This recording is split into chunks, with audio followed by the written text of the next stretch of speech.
Irmãos, bom dia, a graça e a paz.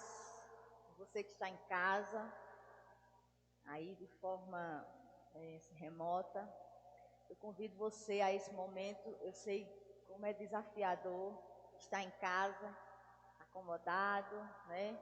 Que você possa agora se aquietar um pouco e prestar um pouco mais de atenção à palavra de Deus. Em casa aí, eu peço que você abra sua Bíblia em Lucas 12. Nós vamos estar lendo dos versos 16 ao 21. Lucas 12, dos versos 16 ao 21. Diz assim: E Jesus lhes propôs ainda uma parábola, dizendo: O campo de um homem rico produziu com abundância. E arrazoava consigo mesmo, dizendo: Que farei? Pois não tenho onde recolher os meus frutos? E disse: Farei isto: destruirei os meus celeiros, reconstruí-los-ei maiores, e aí recolherei todo o meu produto e todos os meus bens. Então direi à minha alma: Tens em depósito muitos bens para muitos anos. Descansa, come, bebe e regala-te. Mas Deus lhe disse: Louco, esta noite te pedirão a tua alma. E o que tens preparado? Para quem será? Assim é o que entesoura para si mesmo e não é rico para com Deus. Vamos orar? Senhor, nós queremos te agradecer por esse dia, por essa manhã, por nós acordarmos, pelo ar que nós respiramos. Obrigada por tudo, Senhor. Obrigada por mais uma oportunidade de sermos edificados pela Tua palavra.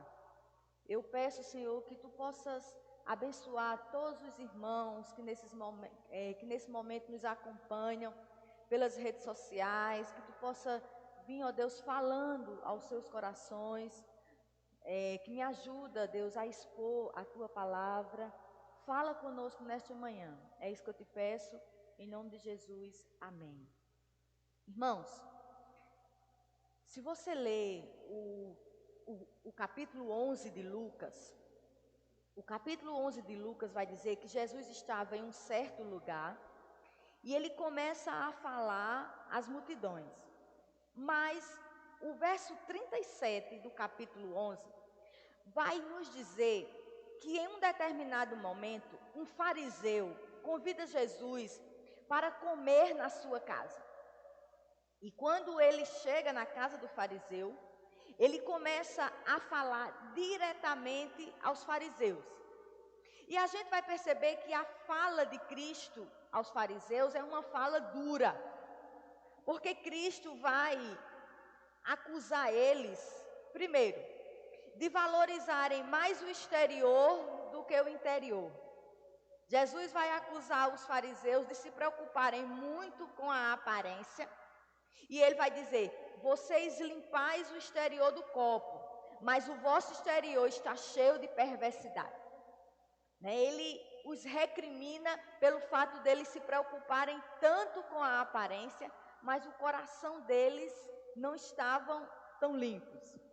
Ele também vai acusar os fariseus de darem o dízimo e esquecerem de exercer a justiça e o amor de Deus. Aí ele vai dizer: devíeis, porém, fazer estas coisas sem omitir aquelas. Ele também vai acusar os fariseus de gostarem de reconhecimento. Os fariseus gostavam de serem reconhecidos. Aí Jesus vai dizer: vocês gostam da primeira cadeira nas sinagogas e das saudações nas praças. Os versos 53 ao 54 do capítulo 11 vai dizer que os fariseus não gostaram e eles começam a tramar contra Jesus. Aí nós vamos para o capítulo 12. O verso 1 do capítulo 12 nos diz assim, vamos ler. Posto que miríades de pessoas se aglomeravam a ponto de uns aos outros se atropelarem, passou Jesus a dizer, antes de tudo, aos seus discípulos: acautelai-vos do fermento dos fariseus, que é a hipocrisia. O verso 53 do 11 vai nos dizer que Jesus sai dali e ele começa a falar a uma miríades de gente, de pessoas. O que é miríades? Muita gente, uma grande quantidade de pessoas. Mas o verso 1 também vai nos dizer que mesmo uma multidão o seguindo, mesmo uma multidão querendo o ouvir, o verso 1 vai nos dizer que ele começa a falar diretamente aos seus discípulos. E os comentaristas vão dizer que provavelmente entre essa multidão estavam os discípulos, somente os 12? Não. Provavelmente estavam os 12 e os 70 que ele tinha separado ali no capítulo 10 de Lucas. Então, é interessante que ao invés de falar a grande multidão, Jesus agora se direciona aos seus discípulos. E nós vamos ver que é uma palavra também de advertência. Irmãos, a caminhada cristã, nós temos uma chegada certa. Nós sabemos para onde nós estamos indo. Mas o perigo não é a nossa chegada é certa. O perigo é o que nos atrapalha durante essa caminhada. E a gente vai perceber que Jesus ele vai falar sobre essas coisas. E a partir assim que de agora, ele vai falar o que nós não podemos fazer como seus discípulos. O que nós precisamos ficarmos atentos para nessa caminhada cristã nós não praticarmos. Você não precisa ler, mas os versos 1 e 12 do capítulo 12, Jesus vai advertir os seus discípulos a se guardarem da hipocrisia. É tanto que ele vai comparar os fariseus. Olha, não sejam como os fariseus que são hipócritas, né? E ele vai fazer uma advertência. Em outras palavras, ele estava querendo dizer que cristianismo não era cerimonialismo. Cristianismo era um coração regenerado que tem como consequência um estilo de vida cristão. É como se Cristo estivesse dizendo, não sejam hipócritas, ou seja, não usem máscaras, não sejam fingidos, não finjam serem uma coisa que vocês não são. E ele vai terminar dizendo, porque nada há encoberto que não venha a ser revelado. Ele estava dizendo, vocês discípulos servem a um Deus que vê o coração, servem a um Deus que vê todas as coisas.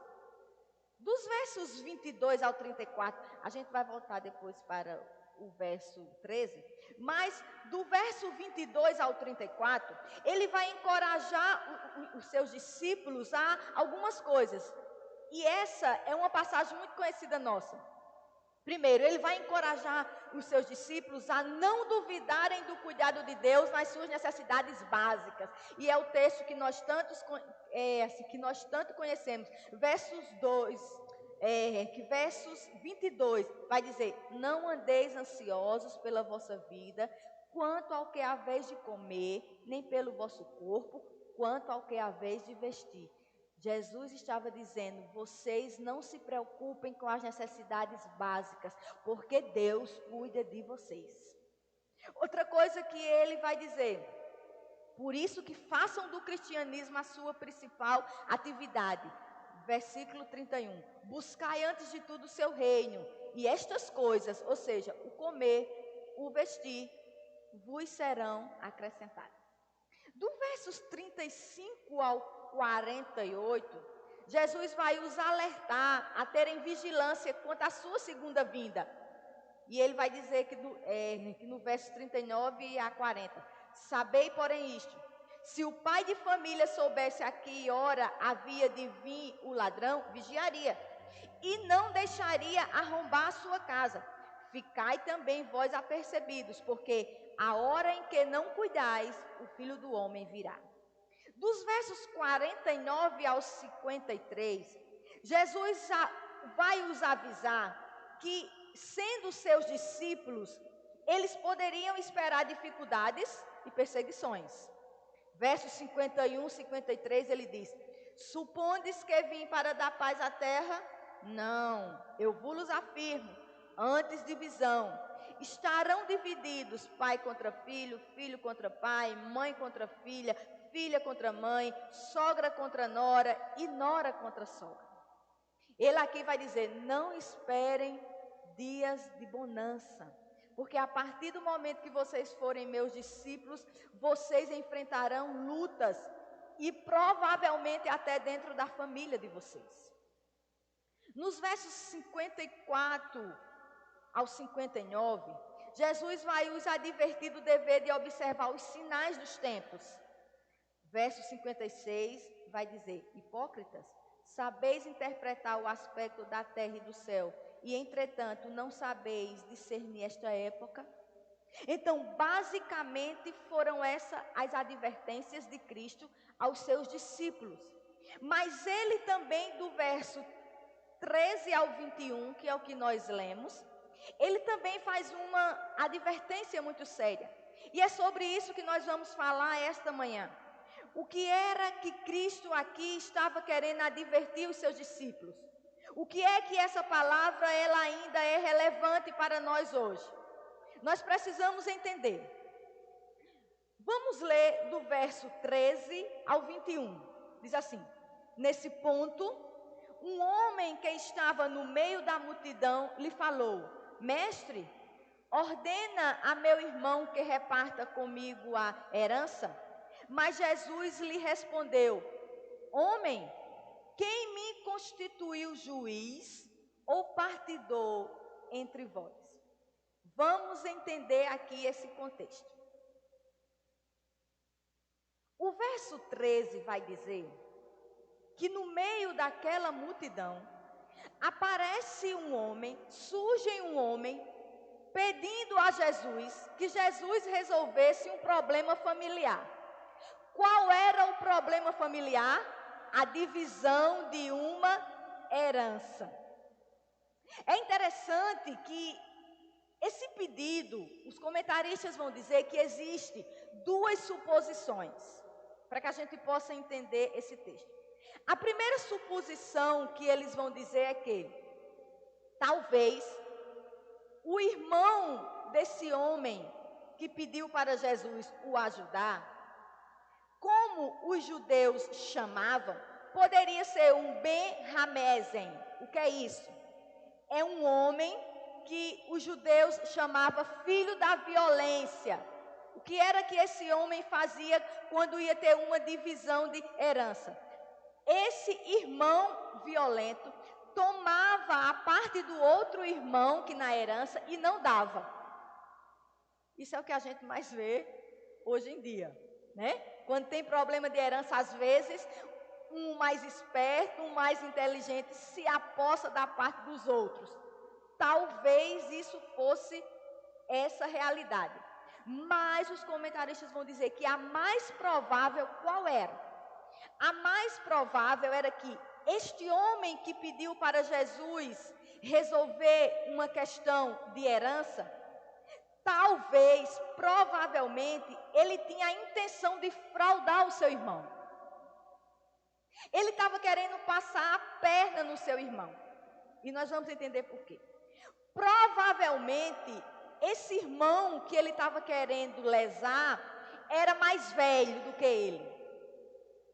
Em Deuteronômio 21, do 16 ao 17, vai nos dizer que pela lei, o primogênito, ou seja, o primeiro filho, ficava com a parte maior. Então, talvez esse homem não estava conformado. Ele queria que Cristo alterasse a lei e obrigasse seu irmão a lhe dar o que não era seu. Aí você vai dizer, por que é que chegaram a essa conclusão? Porque Cristo, irmãos, ele vai falar sobre avareza e sobre cobiça. Então, nos dá a entender que era esse contexto. E o comentarista vai dizer, esse não era um desejo lícito de receber o que era seu, mas um desejo pecaminoso de receber mais do que lhe cabia. Então, quando a gente tem algo e a gente sempre quer mais, Deus está nos reprovando. Porque é sobre isso que Cristo vai falar aqui. No verso 14, mas Jesus lhe respondeu: homem, quem me constituiu juiz ou partidor entre vós? Interessante que Cristo aqui ele vai se recusar a intervir nessa questão. E isso nos traz uma grande lição, irmãos. O reino de Cristo é um reino espiritual e não um reino desse mundo, né? O reino espiritual não se intromete nos direitos civis, claro, quando não fere os princípios. Cristo veio para que toda lei fosse cumprida. Irmãos, o que é certo é certo. O que é nosso dever cumprir é nosso dever. Dentro daquilo que não fere os princípios de Deus. Cristo jamais, a palavra jamais vai orientar um cristão a querer algo que não é seu. A pegar em algo que não é seu. A lutar por algo que não é seu. É isso que ele estava querendo dizer. O reino espiritual não nos encoraja a obtermos vantagens terrenas através da nossa religião. Nossas recompensas são outras. O reino espiritual encoraja seus discípulos a abrir mão dos seus direitos por amor à paz. Isso é difícil.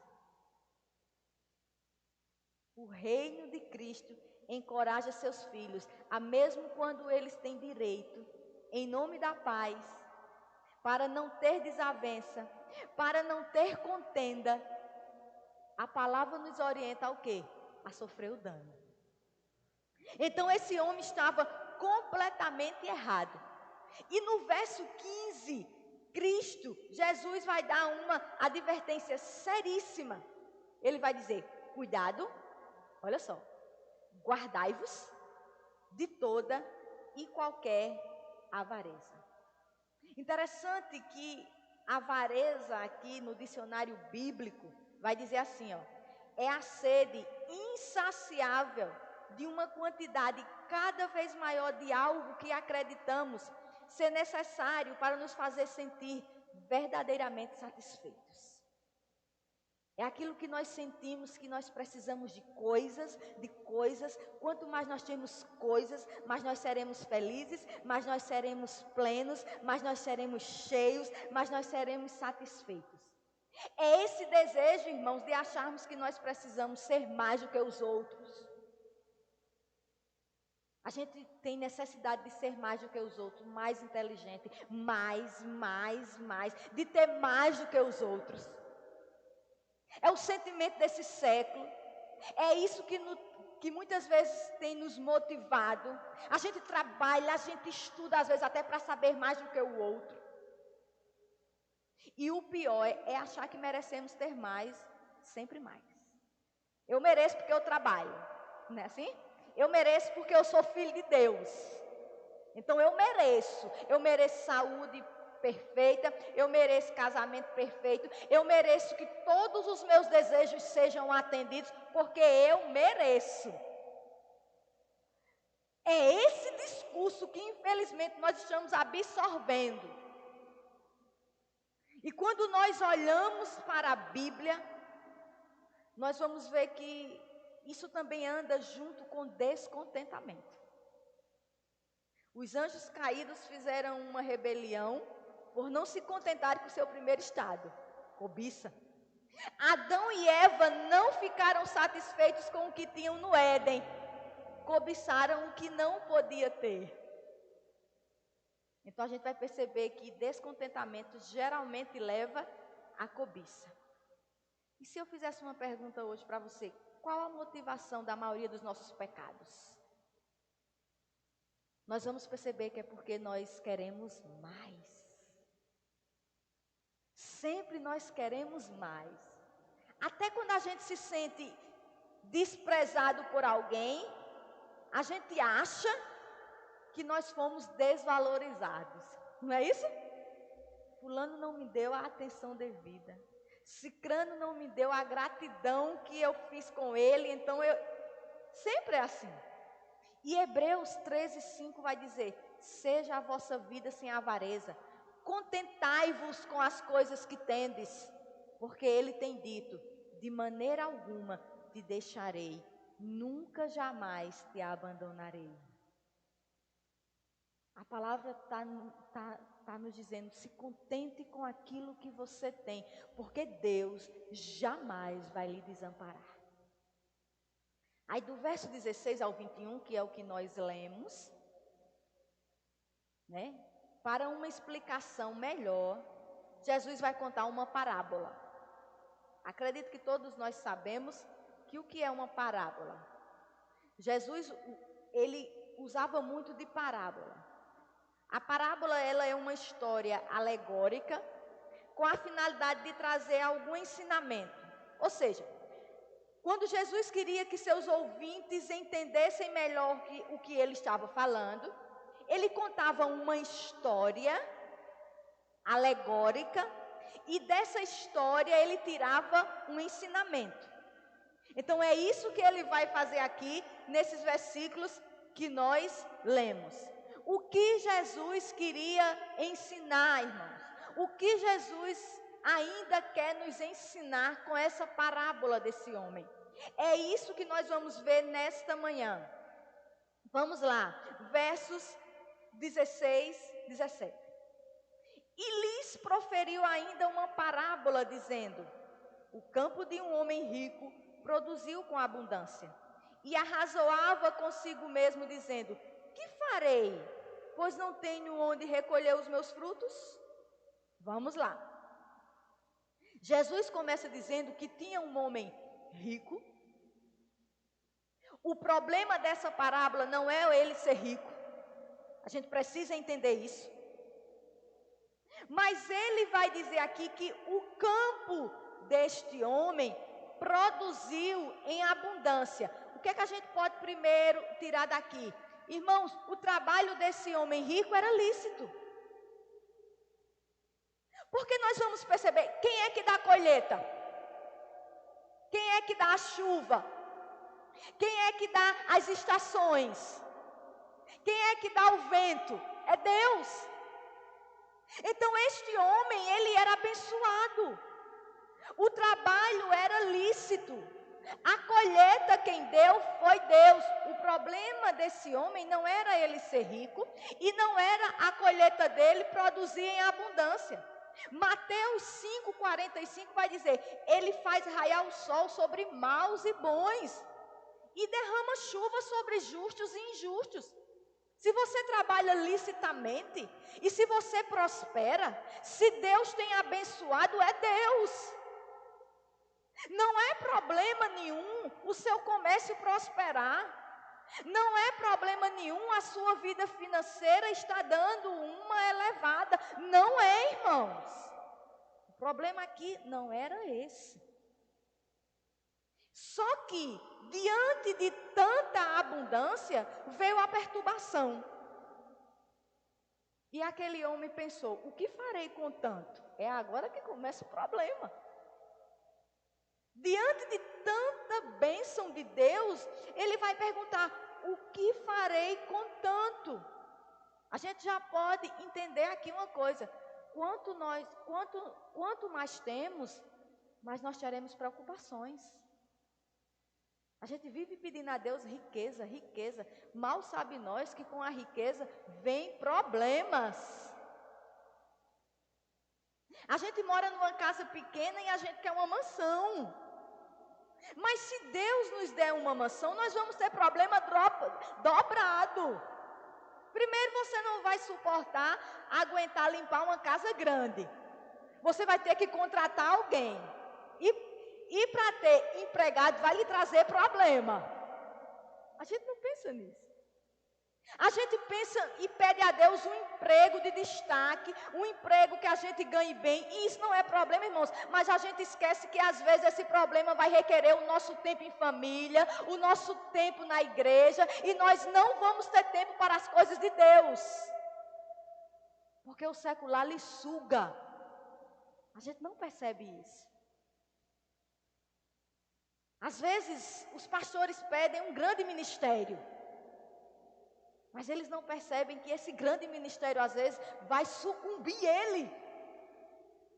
Eu sei que esse pastor que eu vou citar não é mais referência no Brasil.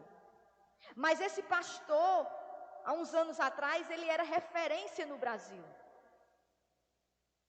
Ele tinha uma editora, em que ele escrevia livros, eu tinha vários livros dele. Ele teve uma ONG, que essa ONG tinha 55 projetos.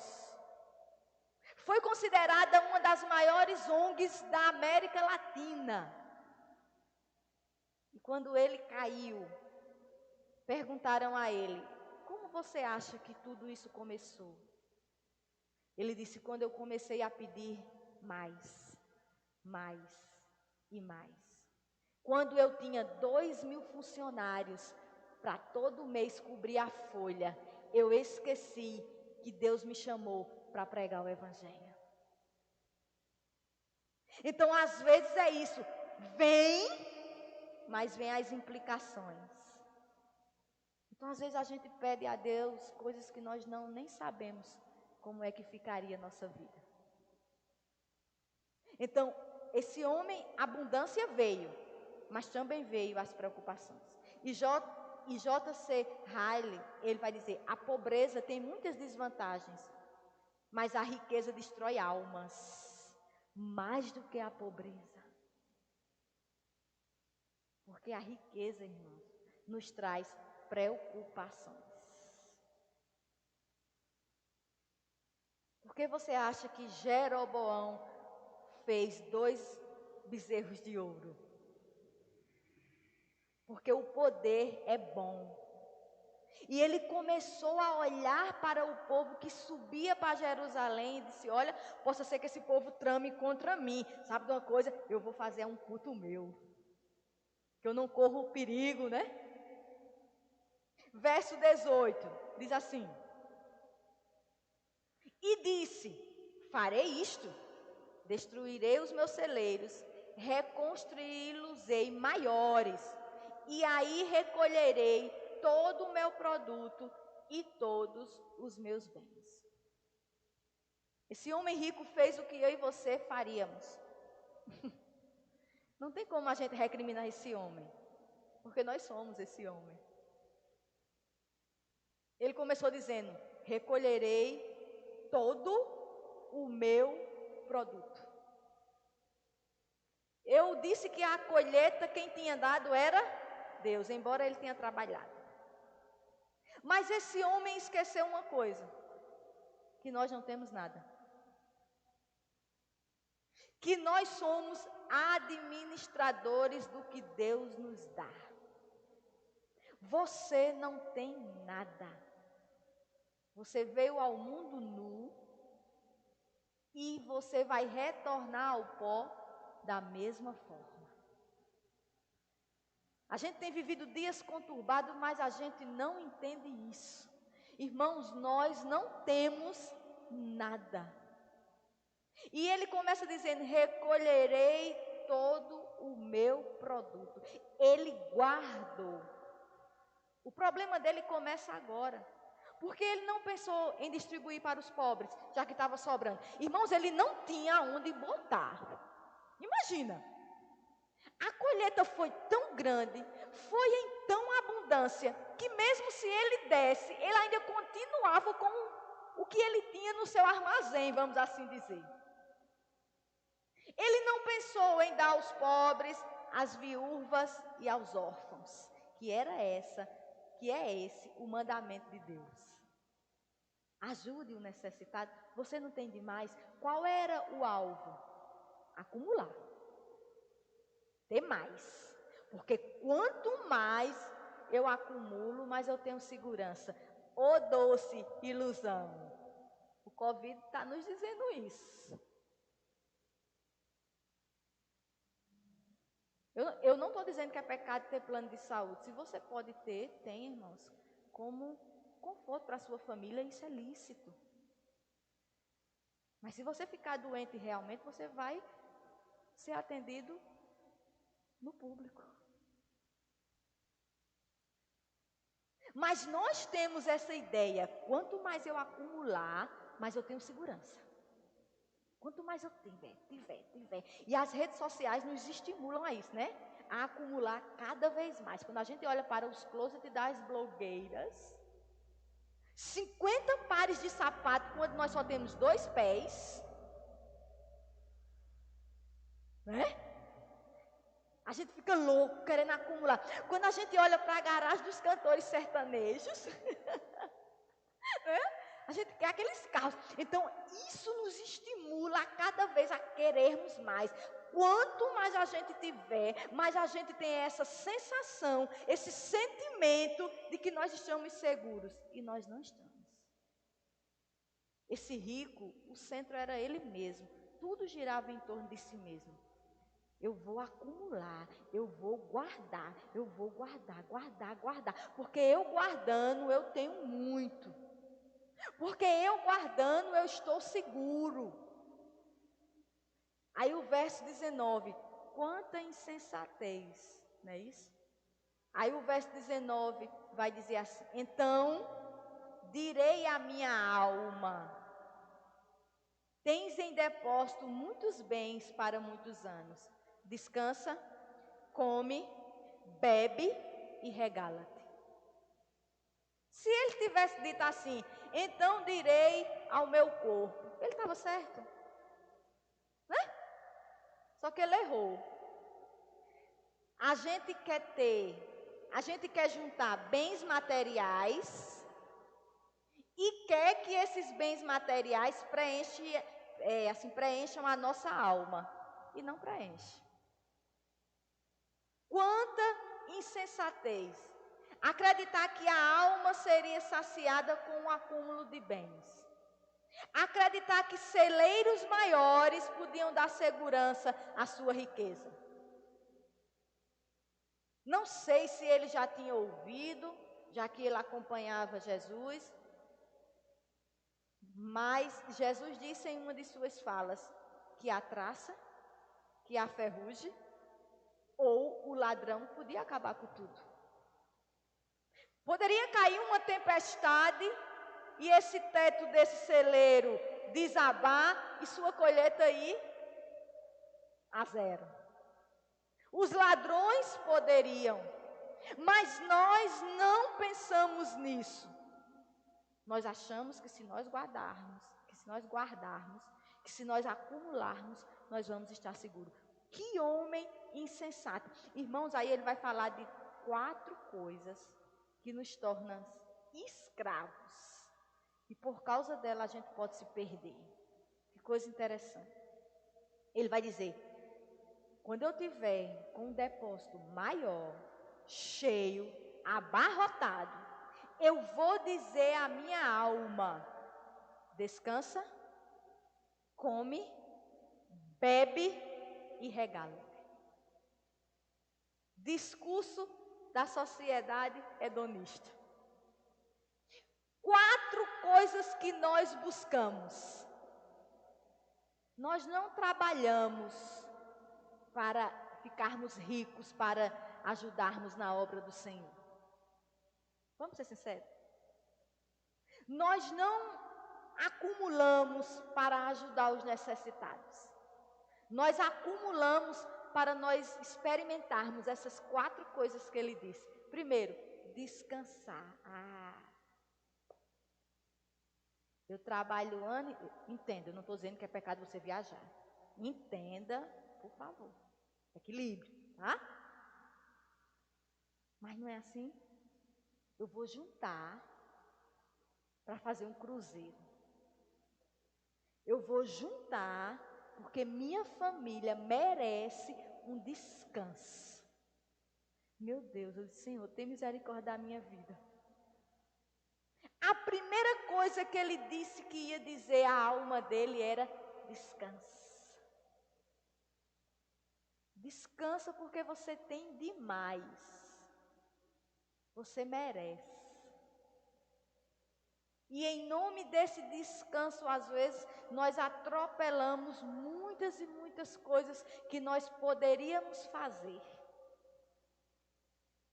E ele diz, além de descansar, eu posso dizer à minha alma, come. Tem coisa melhor do que comer bem, irmãos? Hã? Tem não. Mas é pecado quando você gasta horrores de dinheiro com comida, com restaurante, quando você sabe que tem pessoas passando fome. Eu não estou dizendo que você não sai com sua família para comer uma pizza, para fazer um lanche. Não estou falando isso. Entenda. Descansa, come e bebe. Eita, aí aqui. Esse beber aqui é vinho. E vinho é sinônimo de prazer. Eu ouvia nesses dias alguém que estava reclamando. É esse povo, né, aqui de rede social. Ela tem um filho de um empresário e o empresário é empresário de não sei de quem, aí que é conhecido. E ele dá a pensão dela de 50 mil reais. Ela tem 2 filhos. E ela estava reclamando, ela disse que quer mais. E ela disse, eu vou entrar na justiça, porque quando ele chega em um restaurante, ele pede vinho, que a garrafa é 30 mil reais. Por que é que ele não pode dar mais do que 50 uma pensão? E, gente, isso é surreal, né? Assim, pra gente. A gente acha que isso não existe, você dá 30 mil reais numa garrafa de vinho. Mas é essa a ideia. Eu junto, eu acumulo, porque eu tenho o direito de ter prazer. O ato em si não é danoso, porque ele trabalhou para isso. O ato é danoso quando ele não pensa que com esses 30 mil ele poderia ajudar milhares e milhares de pessoas. E não iria lhe fazer falta. Descansa, come, bebe e regala-te. Que é, lhe proporcione prazer. Né? A gente fica chocado quando sai na mídia que alguém pagou 2 mil a uma prostituta. E a gente fica assim, como é que alguém pegou 2 mil? Praticamente 2 salários mínimos, né? Para uns momentos de prazer, entre aspas. Então, se você dá 2 mil, é porque você tem. Né? Então, era essa a ideia que esse homem tinha. Eu vou juntar, eu vou juntar, eu vou juntar, para quando eu tiver bastante, eu dizer à minha alma, descansa, come, bebe e aproveita a vida, porque você tem muito. Aí olha o que é que Jesus vai falar no verso 20. Mas Deus lhe disse, louco, esta noite te pedirão a tua alma. E o que tens preparado? Para quem será? Deus está dizendo, você é um insensato. Você é um louco. Por que porque Jesus vai chamar este homem de louco? Primeiro, é como se Jesus estivesse dizendo, você é louco, porque você está colocando a sua confiança nas coisas materiais. Irmãos, o dinheiro em si não é problema, a própria palavra já diz. Mas é o apego, é o amor. Dinheiro nos dá conforto? Sim. Mas não nos dá paz. Você quer andar no Fusquinha sem ar-condicionado, sem direção hidráulica? Ou você quer andar num carro do ano com ar-condicionado, com tudo eletrônico? Por favor. Mas isso não pode ocupar o teu coração. A questão é essa. Traz conforto, mas não traz paz. Dinheiro alimentam o nosso corpo, mas não alimentam o nosso espírito. Dinheiro nos dá prazeres aqui na terra, e como nos dá, mas não traz o prazer eterno. Então, Jesus estava dizendo, este homem, ele é um louco, porque ele está colocando a confiança nele nos bens materiais. Esse homem, ele é um louco, sabe por quê? Porque ele não pensa na brevidade da vida. Eu nem preciso falar sobre isso nessa pandemia que nós estamos passando. Irmãos, como é aterrorizante. O meu marido ouvia esses dias, um querido nosso faleceu, como todo mundo sabe. Um dos, né? E eu falava com outra pessoa e mostrava àquela pessoa os áudios dela para Hilder. Dizendo assim, olha pastor, deu tudo certo, eu estou indo para casa. Gente, isso é angustiante você ouvir a voz daquela pessoa. E pouco tempo depois, faleceu. Então nós estamos vivendo isso, essa brevidade da vida. Né? Assim, pessoas que gravam vídeo, com horas depois estão mortas. Então por isso que Jesus estava chamando ele de louco, estava dizendo, você não está pensando na brevidade da vida, você está pensando que o seu futuro está nas suas mãos e nos bens, e não está. Irmãos, a nossa vida é breve. Aproveite para as coisas de Deus, faça valer a pena a sua vida, aproveite o tempo que lhe resta. E quando eu digo um pouco tempo, não é dizendo que você vai morrer amanhã, é dizendo que nós temos um tempo de nascimento, mas nós temos um tempo em que nós vamos morrer. Claro, quem sabe só isso é Deus. Então aproveitamos o nosso tempo aqui na terra para ser útil nas coisas de Deus, para viver para a glória de Deus. Como o tempo é breve, como nós estamos ouvindo as pessoas dizerem, gente, ame mais, façam mais as coisas que tem que fazer, cuide mais, porque o tempo é breve. Sabe por que Jesus disse que ele era louco? Porque ele não fez provisão para a sua alma. Isso não é interessante? A gente vai ver aqui que a provisão que ele fez foi para hoje. Ele tinha muito para essa vida, mas ele não tinha nada para a eterna. Por isso que nós somos ricos em Deus. Nós podemos até não termos nada aqui, mas nós temos muito no porvir. Acumulou aqui. E o que temos guardado para a vida eterna? Paulo, em 2 Timóteo 4:7, que geralmente as pessoas citam esse versículo quando a pessoa morre, né? E só citam a primeira parte, mas esse versículo é muito rico. Ele diz, Paulo, quando chega no fim da vida, combati o bom combate, acabei a carreira, guardei a fé. Era a riqueza de Paulo. Paulo juntou para o porvir. Desde agora, a coroa da justiça me está guardada, a qual o Senhor, justo juiz, me dará naquele dia, e não somente a mim, mas também a todos os que amarem a sua vinda.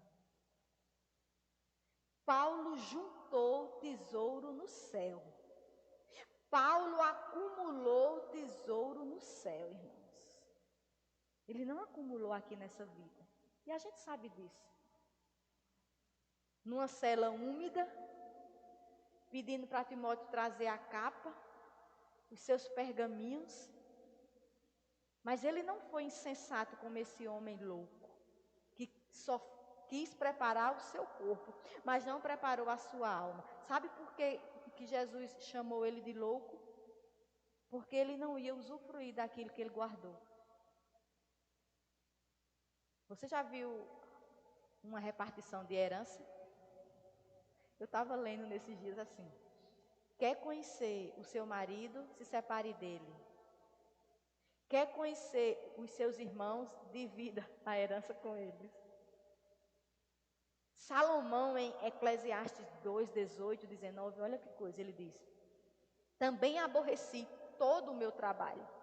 visto que o seu ganho eu havia de deixar a quem viesse depois de mim.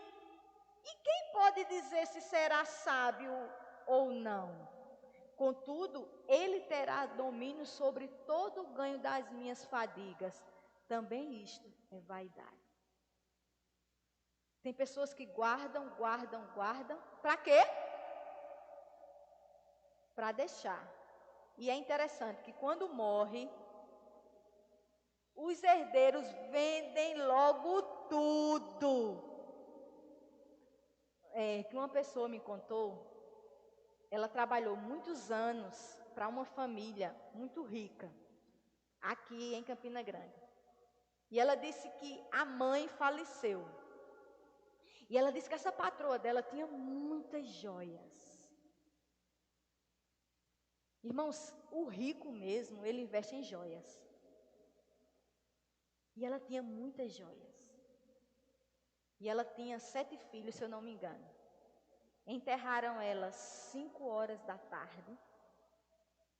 E essa pessoa disse que 8 da manhã do outro dia, estava a briga pelas joias. Ela disse, inclusive, a filha dela, que dorme até 11 horas da manhã, foi a primeira que chegou. Ela disse, Janeide, eu nunca vi uma coisa tão terrível na minha vida. Briga mesmo, se agarraram. Para ver quem ficava com um anel de brilhante, com um brinco. É isso. Esse homem acumulou, mas ele não ia aproveitar. E às vezes a gente guarda, deixa de até às vezes usufruir, porque é avarento. E se morrer, a primeira, olha, não se iluda não, vende carro, vende moto, o que tiver, que puder vender, vai ser vendido, vai ser dividido. Por isso que ele era louco. Aí no verso 21, para terminar, aí Jesus disse, assim é o que entesoura para si mesmo e não é rico para com Deus. O que significa ser rico para com Deus? É buscar aquilo que enriquece a nossa alma. Irmãos, o que é ser rico para com Deus? É ser rico na fé. Tiago 2,5 diz, porventura não escolheu Deus aos pobres deste mundo para serem ricos na fé e herdeiros do reino que prometeu aos que o amam? Ser rico com Deus é estar em circunstâncias adversas, em escassez, em luto, em dor, em doença, mas permanecer acreditando que Deus está no controle de todas as coisas, que a nossa fé em Cristo Jesus, na cruz do Calvário, não será jamais abalada. É quando tudo nos faltar, a gente entender que Deus é o Deus que controla as nossas vidas. Nós somos ricos, nós choramos, mas nós não pedimos e nem ousamos adiantar a nossa morte. Os irmãos estão entendendo. Nós temos medo, mas nós não perdemos, mas nós não somos descontrolados, porque a nossa fé, ela nos mantém firme. Nós somos ricos, porque nós acreditamos que o ato de Cristo na cruz do Calvário fez com que eu e você tivéssemos a vida eterna. Nós somos co-herdeiros. Isso é ser rico em fé, que nos ajuda a passarmos por esse mundo tão caótico, por esse mundo tão incerto. Irmãos, que coisa maravilhosa é ter Cristo nas nossas vidas. A gente vai dormir, mas com aquele pensamento, amanhã vai ser melhor, porque o nosso Senhor controla as nossas vidas. Isso é riqueza. É ser rico na graça de Deus. Romanos 5,17 vai nos dizer, porque se pela ofensa de um só a morte reinou por esse, muito mais os que recebem a abundância da graça e o dom da justiça reinarão em vida por um só, Jesus Cristo. Nós somos ricos em graça. Deus nos abençoou. Deus derramou em nós graça, favor imerecido, misericórdia. Nós caminhamos por causa da graça, nós caminhamos por causa da misericórdia de Deus. Nós temos essa consciência de que tudo que nós temos, tudo que nós somos, tudo que nós há de termos, será porque Deus nos ama, porque Ele é abundante em graça. A graça de Deus nos faz caminhar nesse mundo. Nós somos ricos, porque nós somos ricos na consolação em Cristo. João 14,16 vai dizer: e eu rogarei ao Pai, e Ele vos dará outro Consolador, para que fique convosco para sempre. Oh, que coisa maravilhosa! Quarta-feira eu visitava alguém que tinha perdido o marido, que eu acho que todo mundo soube, né, que Davinac.